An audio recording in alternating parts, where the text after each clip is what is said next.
Hello, good morning everyone.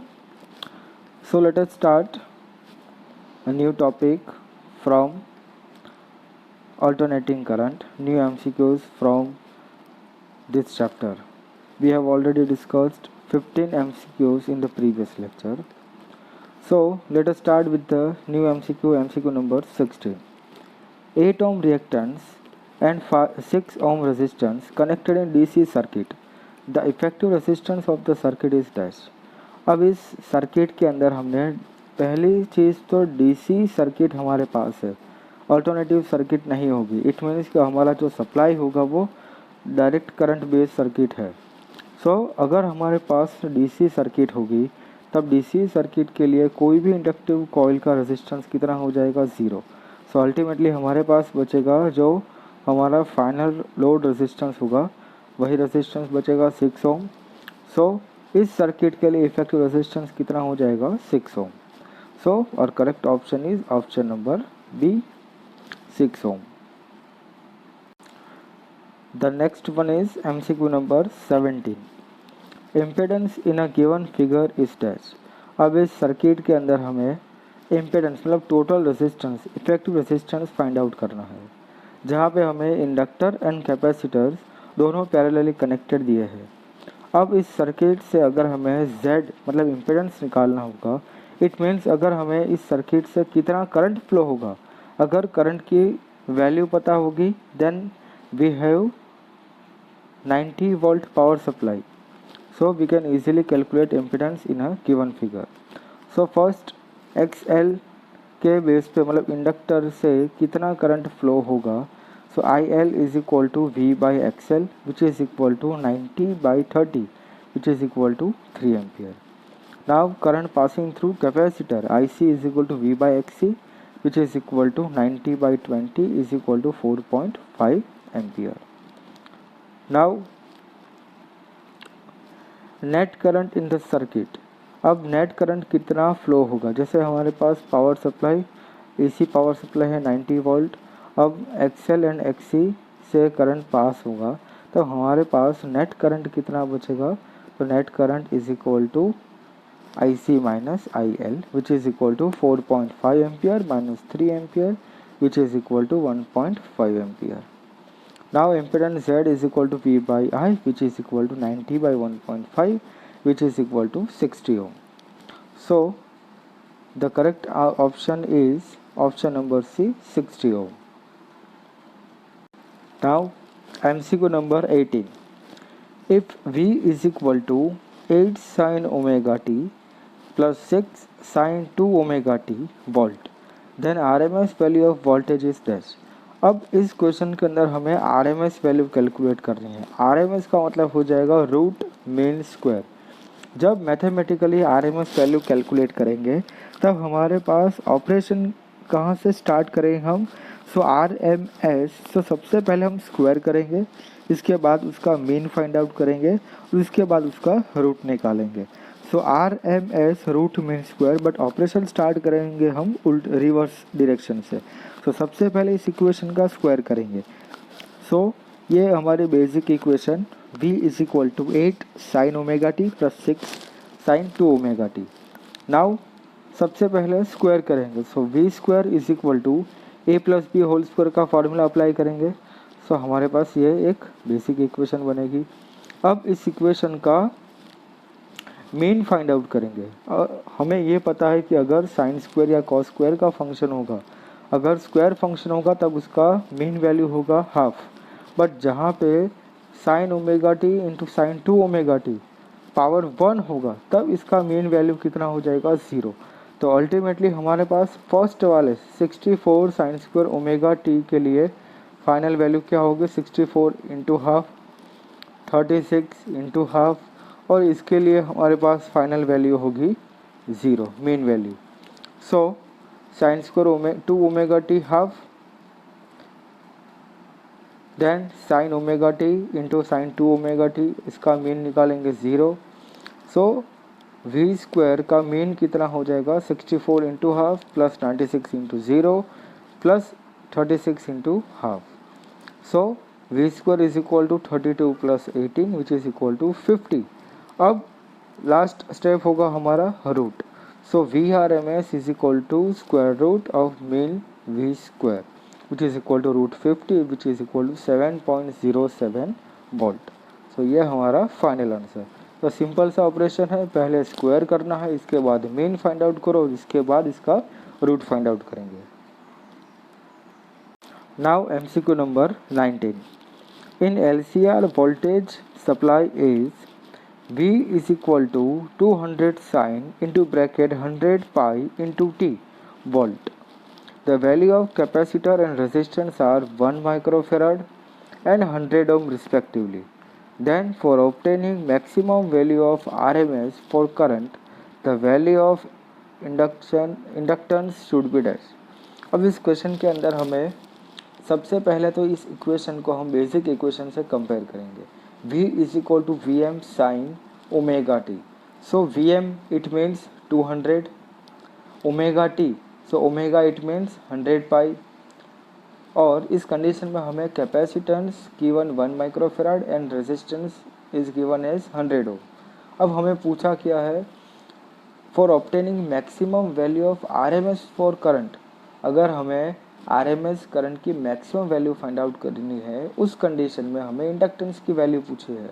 अब किस condition में हमारे पास करंट की वैल्यू मैक्सिमम आएगी, अगर हमारे पास इम्पेडेंस मिनिमम होगा। इम्पेडेंस मिनिमम कब होगा, रेजोनेंस कंडीशन पे, because at resonance omega L is equal to 1/ωc। सो उस कंडीशन में हमारे पास इम्पेडेंस मिनिमम आएगा। अगर इम्पेडेंस मिनिमम आएगा इट मीन्स करंट मैक्सिमम आएगा। Therefore for resonant frequency omega not is equal to 1/√LC। अब हमें फाइंड आउट करना है inductance, it means L is equal to 1/ω² into C। अब ओमेगा नॉट हमें यहाँ पे नहीं दिया, बट सॉरी ओमेगा नॉट दिया है हमारे पास, यह 100 pi. So 100 pi square into 10⁻⁻6 which is equal to 100/π² henry. So सारी वैल्यूज़ गिवन है क्वेश्चन में, सिर्फ आपको ये कंडीशन पता होनी चाहिए। अगर करंट की वैल्यू मैक्सिमम चाहिए सो इम्पेडेंस मिनिमम होना चाहिए, और इम्पेडेंस मिनिमम कब होगा, जब रेजोनेंस कंडीशन होगी। So the correct option is option number C, 100/π² henry. Now MCQ number 20. In a series LCR AC circuit, V1, V2 and V3 are the voltmeter connected to L, C and R respectively, and ammeter A is also connected as shown in figure. Reading of V3 and A will be dash। अब यहाँ पे L, C and R series connection given है। तीनों component के across हमारे पास voltmeter V1, V2 and V3 given है, और इस सर्किट के पाथ में हमने ए मीटर भी कनेक्ट किया है। सो हमें फाइंड आउट करना है VR, मतलब थर्ड कंपोनेंट के अक्रॉस कितना पोटेंशियल होगा और इस एम्पियर मीटर में कितना करंट शो करेगा। अब सबसे पहले तो सीरीज़ कॉम्बिनेशन है, तो सीरीज़ कॉम्बिनेशन के लिए सबसे पहले कौन सी क्वांटिटी कांस्टेंट रहेगी, तो सीरीज़ कॉम्बिनेशन के लिए I मतलब इलेक्ट्रिक करंट कांस्टेंट रहेगा।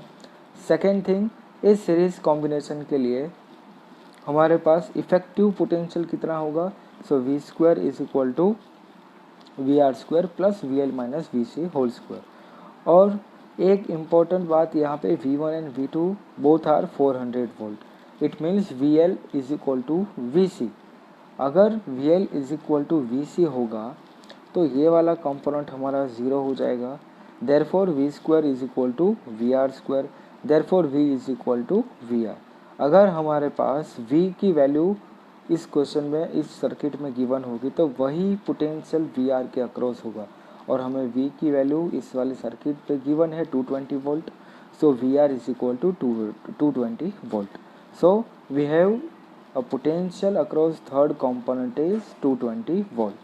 Now we have to calculate current passing through the circuit.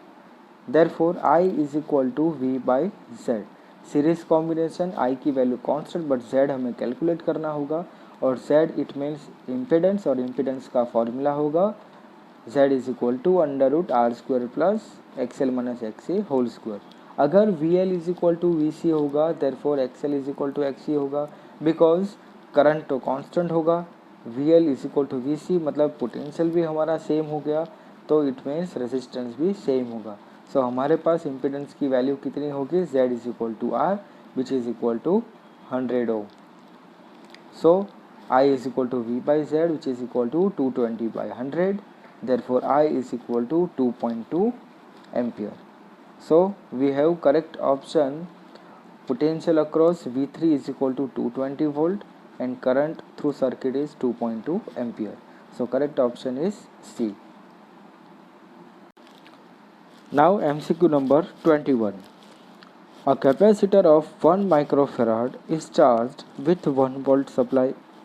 This capacitor is connected with inductor of inductance of 10 raised to minus 3 Henry parallelly. The current flow in the circuit is dash.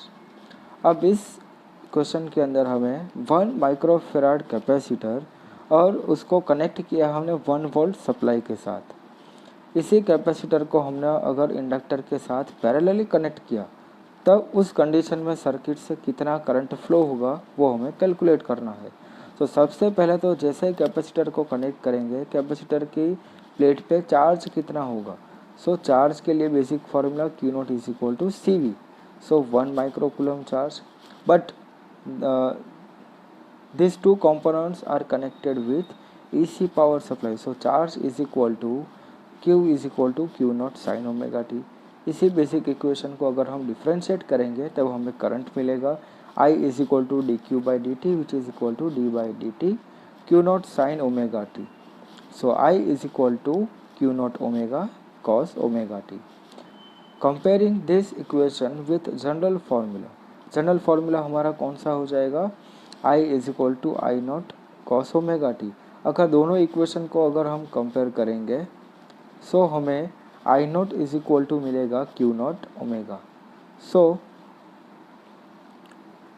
I not is equal to Q not omega is a maximum current and L and C are joined.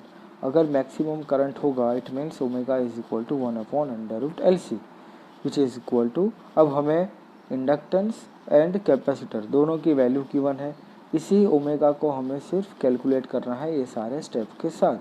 So omega is equal to क्या बचेगा 10⁻⁹ इसी omega की value को यहाँ पे substitute करेंगे तब हमें आई नॉट मिलेगा और क्यू नॉट की वैल्यू हमें गिवन है 1 माइक्रोकूलम. सो 10⁻⁶ इंटू 10⁻⁹. अब यहाँ से एक सिंपल कैलकुलेशन करना है आपको. 10⁻⁹ है. सो हम क्या करेंगे इसके अंदर 10⁻⁻⁶ को इसके अंदर लेके जाएंगे. इट मीन्स 10⁻⁻12 डायरेक्टली स्क्वायर किया और स्क्वायर करने के साथ इसके साथ 10⁻⁹ तो अरेंज किया है हमने raise to half. It means हमने क्या किया, सिंपली इस वाले टर्म को स्क्वायर रूट वाले टर्म के अंदर एंटर करवाया. सो हमारे पास फाइनली बचेगा 10⁻³ rays to half.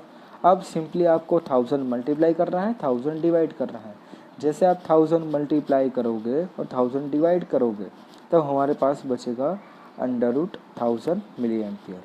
So I not is equal to √1000 milli ampere and the correct option is option number C.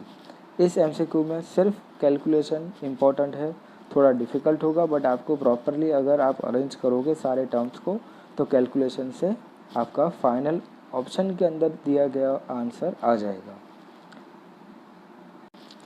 Now MCQ number 22. A generator is running with a speed of 1200 revolution per minute with given supply of 120 volt and current of 30 ampere flow in it. If power loss is 400 watt, then necessary torque should applied for running this speed is dash. अब इस condition में हमें torque की value calculate करनी है. हमें given है angular speed 1200 revolution per minute, supply given 120 volt and current flowing through this generator is 30 ampere. Power loss हमें गिवन है 400 वॉट. तो सबसे पहले तो power of supply, power supply हमारा P1 is equal to V into I. V हमें given है 120 और करंट फ्लो होगा 30. सो हमारे पास 3600 वॉट का इनपुट पावर सप्लाई है. इसमें से पावर लॉस कितना हो गया 400 watt. And power loss is equal to 400 watt. It means हमारे पास टोटल पावर कितना था, total power 3600 plus 400 which is equal to 4000 watt. So हमें सबसे पहले टोटल पावर कैलकुलेट करना है। अगर हमें टोटल पावर मिल गया, इसके बाद पावर का डायरेक्ट फॉर्मूला यूज़ करेंगे, power is equal to tau omega. So tau is equal to power upon omega which is equal to power upon 2 pi by T. अब 2 पाई बाई टी का मतलब क्या होगा, यहाँ पे हमने जो सिंपली ओमेगा गिवन है 1200 रिवॉल्यूशन पर मिनट, इसी स्पीड को अगर हम कन्वर्ट करेंगे 1200 रिवॉल्यूशन पर सेकेंड, और इसी को अगर हम ओमेगा में कन्वर्ट करेंगे so omega is equal to 2 pi f. So ये हमारा फ्रिक्वेंसी जो गिवन है, इसी चीज़ को हम एंगुलर स्पीड में कन्वर्ट करेंगे। So 2 pi into f, f means 1200 by 60 because minute का सेकेंड में कन्वर्जन, इंटू 2 पाई हमें करना है because omega is equal to 2 pi f. So 2 pi f में ये कन्वर्ट किया हमने और इसी को सिंप्लीफाई किया, तब हमारा फाइनल आंसर, फाइनल स्टेप बना 4000 इंटू 60 अपॉन 2400 पाई। अब इसी को हम फर्दर सॉल्व करेंगे, तब हमारे पास फाइनल एक टर्म होगा 100 बाई पाई। इसी को और भी सॉल्व करना है तो हमारे पास फाइनल आंसर होगा जो ऑप्शन में गिवन है 31.8 जूल। सो और correct answer will be option number B 31.8 joule. Now MCQ number 23. Power factor of AC series circuit having resistance R and inductor L having angular frequency omega is dash। अब इस condition में हमें power factor पूछा है, जबकि circuit के अंदर दो कंपोनेंट है R and L। So R and L के लिए सबसे पहले तो इम्पेडेंस कितना हो जाएगा, √R² प्लस ω²L², और पावर फैक्टर का फॉर्मूला क्या होगा, R/Z। सो R upon √R² plus ω²L²। ये थियोरेटिकल बेस्ड MCQ था, इसमें सिर्फ आपको कंसेप्ट याद रखना है, power factor is equal to R/Z when we have two components R and L। सो RL सर्किट के लिए हमारे पास पावर फैक्टर का बेसिक फॉर्मूला होगा R/Z, और इसी के अंदर अगर हमने इम्पिडेंस कैलकुलेट किया है तो इम्पिडेंस की वैल्यू डायरेक्टली यहाँ पे सब्स्टिट्यूट कर सकते हैं। सो और correct answer is option number B, R upon √R² plus ω²L². Now the next one is MCQ number 24. In an oscillating LC circuit, the maximum charge on the capacitor is Q. What will be the charge on the plate of the capacitor when energy stored in magnetic field and electric field are equal? ये एक important MCQ है because हमें यहाँ पे LC oscillation का concept given है। इसी के साथ हमें ये पूछा है कि energy stored in magnetic field is equal to energy stored in electric field. It means energy stored in capacitor is equal to energy stored in inductor. ये कंडीशन गिवन है, बट ये कंडीशन होगी तब उस कंडीशन में capacitor की plate पे charge कितना होगा, ये हमें कैलकुलेट करना है। So first energy stored in fully charged capacitor is U is equal to Q²/2C। जैसे हमने इसके साथ इंडक्टर को कनेक्ट किया तब ये एनर्जी हो जाएगी Q²/4C। सो फाइनली जो हमारे पास एनर्जी बचेगी, तो दोनों एनर्जी को अगर हम कंपेयर करेंगे, इक्वली प्रूव करेंगे, so Q²/4C which is equal to Q²/2C। मतलब हमने क्या किया, यहाँ पे ये स्टेटमेंट स्पेसिफाई किया है, when the energy in capacitor and inductor becomes equal, then energy Q²/4C is same on both these components, and suppose at this time charge on capacitor is Q dash। so ये charge Q dash हमने यहाँ पे specify किया। so Q² is equal to Q²/2, therefore Q dash is equal to Q/√2। so at that moment charge on the plate of the capacitor is Q/√2। so the correct option is option number B. Now MCQ number 25. In a LCR circuit, capacitance is changed from C to 2C. For the resonant frequency to remain unchanged, the inductance should be changed from L to dash। अब इस condition में हमें पहले तो capacitance change किया है C2 to C, but condition कौन सी given है, resonant frequency remains unchanged. It means हमारी रेजोनेंस फ्रीक्वेंसी ये कांस्टेंट होनी चाहिए।